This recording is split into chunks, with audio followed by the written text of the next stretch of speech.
just behind them on the wall is the safe with the codes in it. I mean, this could happen. And that has real implications for the way nuclear deterrence actually operates. And that is a huge achievement which we just take for granted. None of that is exactly true. I really don't think the United States today has a functioning national government. Look, I think that can be summarised in just one single question. What's the hurry? Hello and welcome to Foreign Exchange, brought to you by Australian Foreign Affairs magazine, a journal that looks at the world from an Australian perspective. That's exactly what we do here on Foreign Exchange. I'm Sam Roggeveen from the Lowy Institute. With me is Hugh White from the Australian National University. Now today in our second segment we're going to be talking about nuclear weapons and nuclear deterrence. Among other things, we'll talk about a new film that some of you will already have seen on Netflix, A House of Dynamite. But in our first segment, we're going to be examining the Prime Minister's diplomatic swing. It started a little over a week ago as we record, when he visited Washington for a 3-hour meeting in the White House with President Trump. The Prime Minister is now in Seoul for the APEC meeting.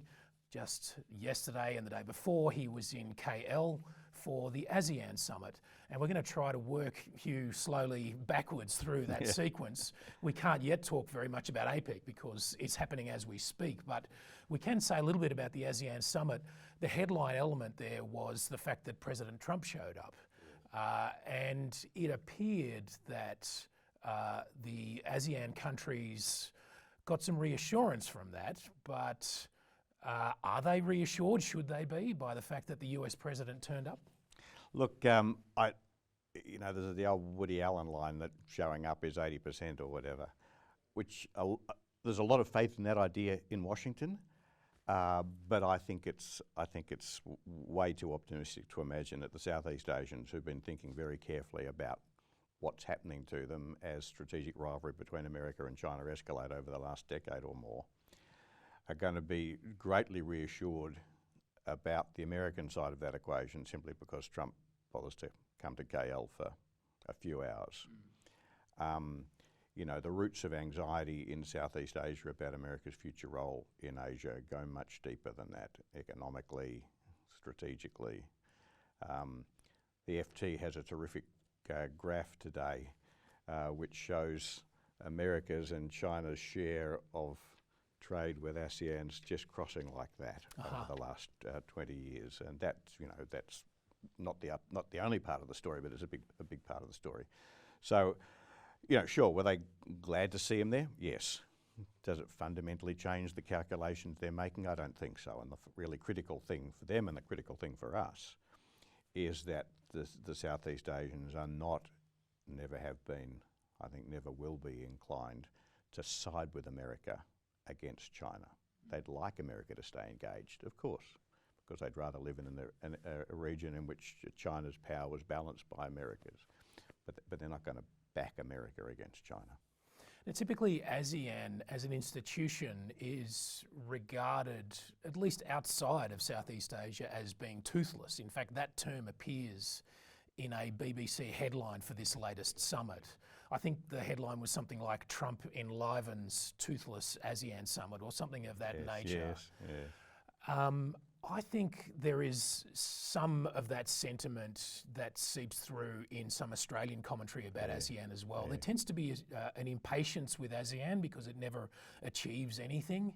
I think that reveals something a little shallow in Australian analysis of ASEAN, and I'm reminded of a great line by our old dear departed friend Alan Gyngell, who said, from the beginning, ASEAN has been much less about what it can do than about what it can prevent from happening. Yes. But tell us, what exactly does that mean? And what is it, in fact, that ASEAN has prevented from happening?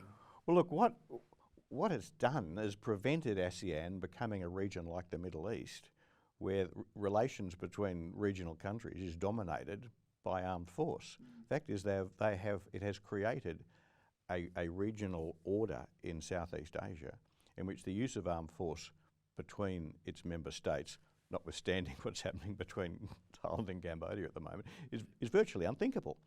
And that is a huge achievement which we just take for granted. But that's what ASEAN was all about when it was founded in the late 60s, at a time when, the prospect of, particularly of Indonesia acting aggressively against its neighbours was very real. And creating that, kind of almost post-strategic order in Southeast Asia has been a major achievement, and sustaining it and expanding it to include the countries of mainland, of Indochina after the end of the Cold War. And that's been hugely beneficial for Australia. But the mistake people make is to then go on, and of course the ASEAN themselves make this mistake, in imagining that positions ASEAN to play a leading role, a central role, as they keep on saying, ASEAN centrality, in managing the transition of the Asian strategic order in the light of China's growing power. And it hasn't done that at all. All it's done, it really, is to say, okay, we're not going to take sides. Well, that can be a significant judgment to make, but it doesn't help you manage the problem. Now, that language about the ASEAN area being post-strategic, yes, and that war being unthinkable among their members, that is language that I typically hear associated with Europe, with the European Union. Yes. And they only achieved it by, well, first of all, having a world war among their own great powers, 2 world wars among their great powers, which generated the sense of never again. Yes. And then after that, by integrating economically to such a degree that they simply that they form a single economic unit. Yeah. None of that is exactly true of ASEAN and the Southeast Asians. So, but how exactly has ASEAN achieved this thing of making it virtually impossible to for one of them to go to war with the others? Yeah, it's a fascinating question to which I don't know the answer. I mean, the contrast with Europe is in a sense even stronger, because the other thing that drove European integration and the post-strategic order in Europe was the fact of the Cold War and the threat of Soviet aggression during the, up until 1989. So I think there is a genuine mystery there, but part of the answer is that at the time when it was established, late 60s, early 70s, there was a sense of crisis in Southeast Asia. There was a strong sense that the countries of Southeast Asia, the original ASEANs,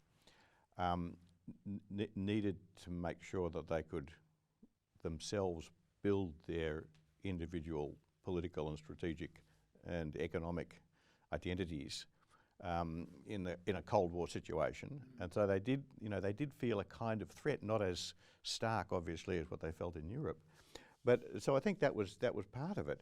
But I think more broadly, you just have to say that over many decades, generations of Southeast Asian political leaders have accepted the idea that their ASEAN identity is really important to their own national trajectories. And that's a bit of a miracle, actually, and something for which we should be extremely grateful. And actually, just to deepen the mystery still further, this point just occurred to me, but one of the signature aspects of the European situation, the European achievement, has been that it's post-national in many senses. I mean, European national sovereignty hasn't been totally expunged, but it's been severely diluted, particularly in an economic sense.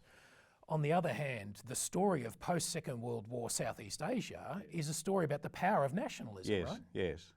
Yes, that's true, but it's also been true that the countries of Southeast Asia, including Indonesia, the biggest one, the sort of natural regional hegemon, you might say, has been their willingness to subordinate their international identity, their separate international identities, to the collective identity of ASEAN. They've been willing to project themselves to the world as members of ASEAN, almost first and foremost, and that is a significant, component in the definition of their individual national identities, and I think that's something that, again, we should be enormously grateful for. Yeah. Now, one final word on the ASEAN summit, because we need to discuss the PM's meeting with President Trump, and actually a neat little segue here is in the Prime Minister's remarks to the ASEAN summit. And I was struck by the fact, by the emphasis in, I think, like 11 or 12-minute speech to the plenary, the emphasis on free trade in his remarks, which are a not so subtle, I think, signal to the region that even if the Americans are closing for business and imposing severe tariffs on you, we are not. So there's language about looking outwards rather than inwards, about Australia, about ASEAN making a step change in economic integration, Australia as an outward-looking economy, and Australia as a pro-trade nation. It's not too subtle. No. And a signal, I think a very healthy signal to the region that Australia's future and Australia's security actually lies in an open economy and not a closed one. Yeah. Well, look, I think that's right. It's a very natural signal, a very prudent signal to send to Southeast Asia because, their whole, they're absolutely, one of the last champions of free trade because they're the guys who stand to benefit from it, given where they are in their economic trajectory. And so it's a very natural signal to send. It's a very natural way of distancing ourselves from where the United States is going. It's also a bit cheeky, given that protectionist tendencies in Australia, last week it was copper, this week it's aluminium. I'd like his commitment to free trade to be as comprehensive as he suggested as it was, because I'm a bit of an old-fashioned free trader myself. But still, it does indicate the kind of tensions that arise, not necessarily in themselves unmanageable, between where we think we're going with the United States and the Trump administration, but not just the Trump administration, because the protectionism was there under Biden as well, less spectacularly, less erratically, but it was there. And Southeast Asia, where free trade still is the great goal. Now, in our previous episode, we previewed Albanese's visit to the White House, and we posited some worst and best case scenarios. The worst case was easy; that was the sort of Zelensky scenario. The best case. Well, the consensus among Australian commentators now appears to be that this was absolutely the best case for Albanese. He got everything he wanted, and maybe even a little bit more than he would have realistically hoped for the American president, including the president being quite sanguine about Australian defence spending. So, are you with the consensus here that Australia got everything it wanted? Well, I mean, the really important thing about the best case was that it wasn't the worst case. That is, avoiding a Zelensky-style catastrophe was perhaps their primary objective, and they achieved that. I've been surprised by how eagerly the Australian media and commentators have been to therefore count the visit as a triumph. I don't buy that. I think last time we spoke about this, I did say there's such a thing as being too close to Donald Trump, and I think we got close to that. I think Albanese got close to that. It's worth bearing in mind that Albanese declared his friendship with a man who talks about climate change as a con job, who puts troops into the cities governed by his adversaries, one could go on. Donald Trump is not a person for whom an Australian Prime Minister should regard as a friend. It's as simple as this is still Donald Trump. What's more, what was gained was statements by Trump, and statements by Trump aren't worth much. I don't believe we can be any more confident now than we were before the meeting that we'll get the Virginia-class submarines under AUKUS. I don't think we can be any more confident that we won't continue to face more pressure from the United States to increase defence spending. And more broadly, more importantly, I don't think we can be any more confident that the United States is going to continue to play the sort of role in Asia and in Australia's security that our defence and foreign policy still presume it will play after the meeting with Trump than before. And so in the end, I don't actually think it got us anywhere, except that Albanese managed to get past that sort of hurdle of having a meeting with Trump without it turning into Zelensky-style catastrophe. Right. It is interesting to me now in the conversations I have about Trump that the discount factor, if I can put it that way, has been fully internalised. Yes, so whenever anyone says, well, Trump, for instance, reassured Australia about their levels of defence spending, the automatic sort of postscript to a statement about that is, but of course he could change his mind tomorrow. Yes. So this has now been fully internalised, that the President's words are not worth as much as we might have thought in the space of the first sort of 7-8 months of the administration. That's not a great position for any national leader to be in. No, it's certainly not, but it's worth bearing in mind that it's absolutely justified by the evidence. Right. The fact is that on a dozen key issues, I mean, most spectacularly on Ukraine, Trump just says whatever comes into his head at any one time. I mean, one of the challenges I think we all have with Trump is recognising that a man who has been elected twice to be President of the United States simply doesn't act like a national leader and has, I think, no capacity to run a national government. I mean, this sounds like a slightly melodramatic thing to say, but I really don't think the United States today has a functioning national government in the way that, you expect a political leader to stand at the head of an organised and disciplined public service, as we'd say, administration, working in some sort of complex way with the legislature in the American system. But, for centuries, 250 years in fact, in America, that's worked. And I just don't think that exists anymore.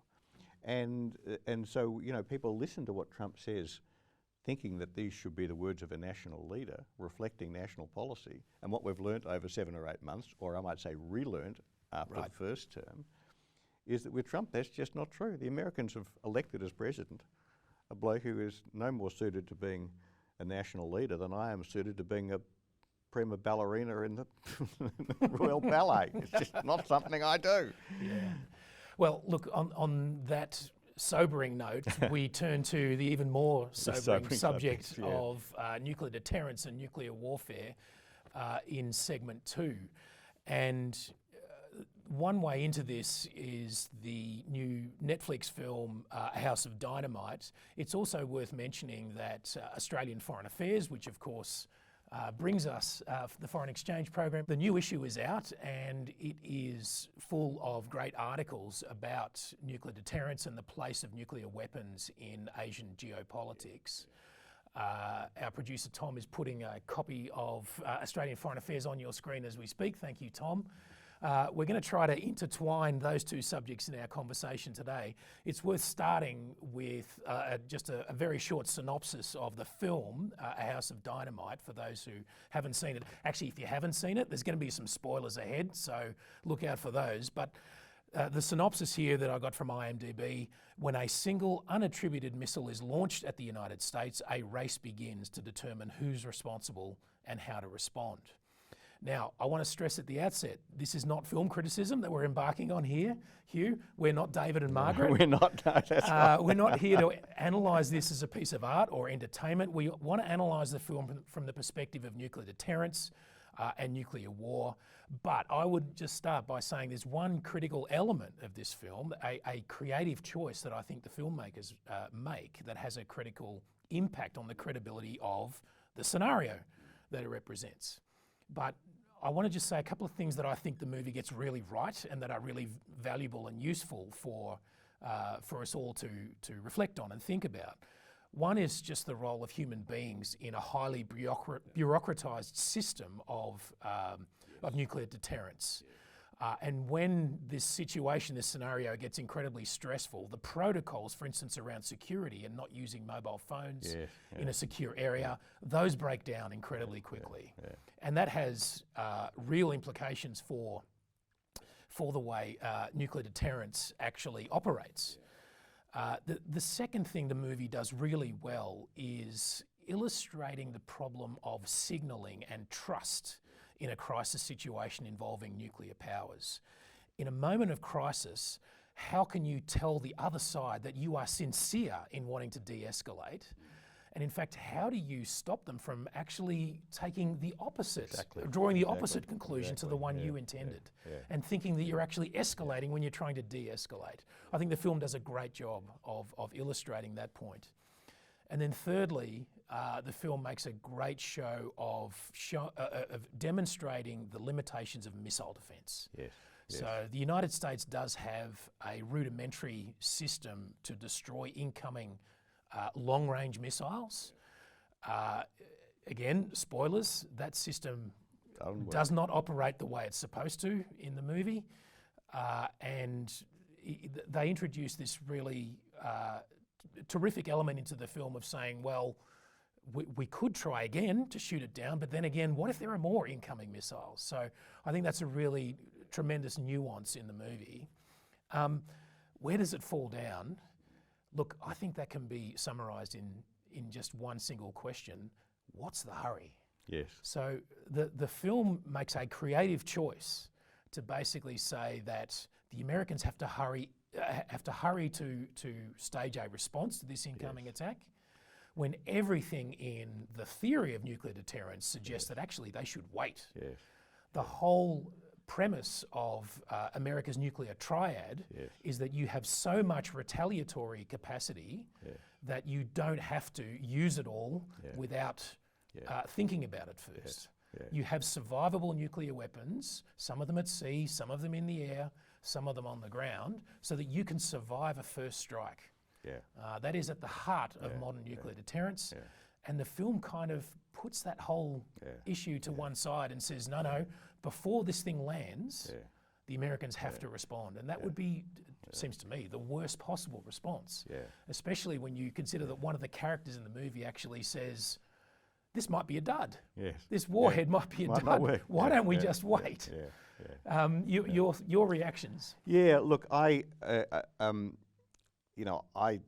share those reservations. I'd make a broader point, and that is I do think the whole scenario they operate from, that is out of a clear blue sky, nuclear attack with no strategic context, that is not part of an ongoing unfolding crisis, is both implausible but also kind of analytically uninteresting. Now, maybe I can see they had dramatic objectives, not strategic analytic objectives. But it seemed to me such an unrealistic scenario that it did detract from for me the compelling nature of the choice, and precisely because in that situation, the whole drama of the film is about unpacks around whether or not the president should retaliate without knowing who to retaliate against. And exactly as you say, that's not actually the choice he'd face in that situation. But I'd make a broader point, and that is that I thought it was a good film to have been made, and a good film for people to see, because it does just remind people that the nuclear weapons are there, and what's more, that their capacity to overwhelm everything we thought we were going to do. The film unfolds with a whole lot of ordinary people going to work in the office on an ordinary day, and then suddenly finding that their world's falling apart because there's a nuclear weapon heading for a major American city. And the fact that is real, that as we sit here speaking, the ballistic missiles, the ICBMs, are in their silos in Russia and China and the United States. The missile crews are sitting at their consoles. Just behind them on the wall is the safe with the codes in it. I mean, this could happen. And I'm always very struck by the fact that people, for example, have conversations about whether or not the United States should go to war with China over Taiwan, without recognising that the line between a decision to go to war with China over Taiwan and people being in exactly the kind of situation that these poor people going to work, picking up their cup of coffee, sitting down at their desk, taking the kids to school. Taking the kids to school. That is real. And, one of the reasons why I go around saying to people that I think we should be much clearer that we wouldn't go to war with China over Taiwan is precisely because I think it's so likely that such a war would end up in exactly that situation. And I think I think it's valuable that people use the, resources of dramatic art to draw people's attention to that situation, even if the actual strategic circumstances are not that well portrayed. So Brendan Taylor makes a similar point in his lead essay in Australian Foreign Affairs, that nuclear weapons have reverted somewhat to the background in Australian thinking about its region and about its strategic circumstances. But first of all, that's mistaken and that it needs to be corrected. So Brendan makes a recommendation for building up Australia's expertise. But I think he also, in a very sober and rational and reasonable way, actually brings to the foreground this issue that nuclear proliferation could happen quite quickly and reasonably easily in Asia, particularly for Japan and South Korea, but perhaps Indonesia and Australia as well. Yeah, look, I do think it's a terrifically important essay. I think Brendan's done a terrific job. I think the whole issue, in fact, is really good. And what Brendan does is unpack the sorts of choices that the South Koreans, the Japanese, the Indonesians, and Australia face. Now, we in Australia have been in a very comfortable position, particularly since the late 60s, early 70s, of being very strong advocates for non-proliferation, because we've had a very high level of confidence in the US extended nuclear deterrence. And for reasons that Brendan spells out very well, our confidence that extended nuclear deterrence is going to remain robust for us and for our friends in Asia, particularly the other key US allies, that has to be declining. And I think the arguments he adduces are absolutely right. The South Koreans simply cannot be nearly as confident as they used to be in American extended nuclear deterrence. We talked about this before. The Japanese are in the same position. And so Australia does have to recognise that we have a serious likelihood, and not this year or next year, but not in the indefinite future, in the next couple of decades, the chances of nuclear proliferation in Asia are really quite high. And Australia then has to work out how it responds to that, both in terms of whether, if and when South Korea or Japan move in that direction, our relationship with them as friends and not allies exactly, but people countries with which we see ourselves having a deep shared strategic interests on the one hand, and our commitment to non-proliferation on the other, which of those is going to take precedence? And I think myself that we're going to find ourselves, put it this way, at least expressing some sympathy for the choices they've made. And now that's a very hard message to swallow. I mean, Gareth Evans, in his essay in this issue, which is also, I think, very good, sets out, in characteristically compelling terms, the reasons why we should go the other way and stick to our guns in non-proliferation. But I think the fact is, and here I actually differ slightly with Gareth, that the strategic arguments in favour of a Japan or a South Korea acquiring nuclear weapons as their confidence in US extended nuclear deterrence declines is quite strong. Yeah. I would argue that South Korean and Japanese proliferation would present all sorts of problems for Australia, which Brendan lays out in his essay, but far less problematic for us than if Indonesia went that way, right? Oh, yes, yeah. And so perhaps the strongest argument for Gareth's position is just the sort of contagion effect that eventually Indonesia goes this way, because that would truly be that would be earth-shaking for Australia. No, it would. I think that's exactly right. But the fact is that our opposing South Korean or Japanese proliferation would be very unlikely to deter them, to prevent them taking the step, but would lose us as potentially significant strategic partners. Now, I'm not calling them allies, because I think the idea that somehow Australia can replace the US alliance as it declines in value with comparable kinds of alliances with other Asian countries is an illusion, and quite a widely shared illusion. Well, with the exception of Indonesia, I would argue that Indonesia could be an ally for Australia. That's subject on which we slightly differ. I do think Indonesia is potentially a very important strategic asset to Australia, but it's also a very significant strategic liability to Australia, precisely because it's big and close. And as it becomes, it's always been big and close, but it used to be poor and weak. As it becomes big and close and strong, then that's a whole different, rich and strong, then that's a whole different dynamic. Now, that's not to say we shouldn't work very hard to try and build the closest convergence of strategic interests with Indonesia that we can. I'd just say that whatever that looks like, it won't look anything like the alliances we've had with the United States or with the United Kingdom. Distant, culturally congenial, great and powerful friends are one thing.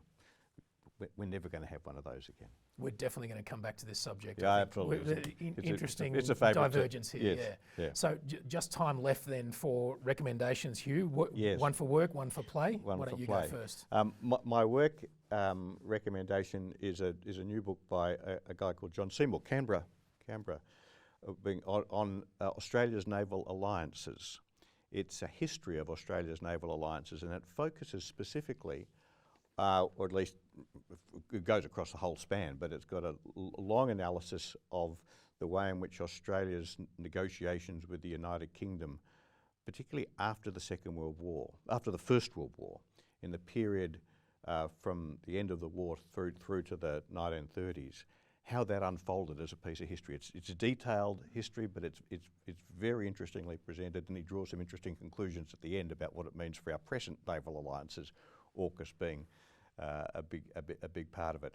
My recreational reading, my wife for my birthday gave me a book by John Banville, who's one of my favourite authors. His an Irish author. His sort of fictional biography of Sir Anthony Blunt, The Untouchable, is one of the great books on the whole sort of espionage story. But he's written a recent book called Venetian Vespers, which is a little bit elusive, but it's great fun, and I've been reading it with great pleasure.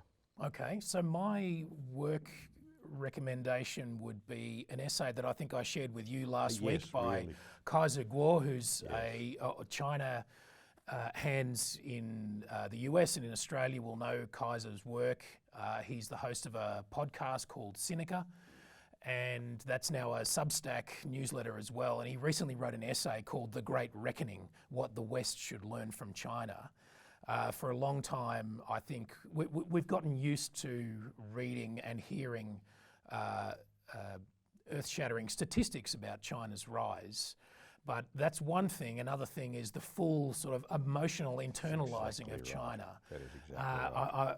As I was reading the essay, I was reminded of a recent quote from Adam Tooze, the economic historian, who said that China's rise represents the material dethroning of the West as the central actor in world history. Yes, that's right. And that is really the subject of Kaiser's essay, and it does a tremendous job, I think, of bringing us closer to a kind of emotional reckoning with the sheer scale and importance of China's rise in, as an actor in world history and world affairs. Yeah, I really agree with that.